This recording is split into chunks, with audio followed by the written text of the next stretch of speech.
முருகப்பெருமான் போகருக்கு எப்படி காட்சி கொடுத்தாரோ அதே மாதிரி மண்ணில் உருவம் செய்கிறார். உருவம் செஞ்சு சிரசில் ஒரு ஓட்டை போடுறார். ஓட்டை போட்டு இந்த சாறு நவபாசான சாரை உள்ளே ஊற்றி உள்ளே புதைச்சி வச்சிடுறார். மீதம் கொஞ்சம் சாறு இருக்குது. இன்னொரு மாடல் செய்கிறார். அதில் கொஞ்சம் ஊற்றி வச்சிடுறார். 2 சிலையும் உள்ளே புதைச்சிடுறார்.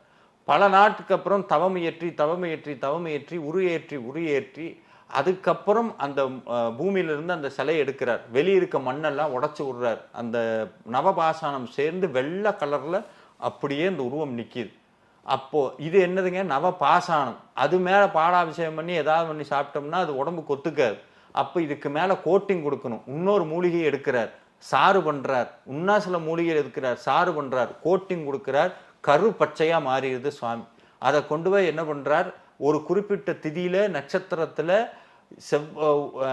நம்ம நினைக்கிற மாதிரி எடுத்துனையெல்லாம் அதை வச்சிடலைங்க. அதை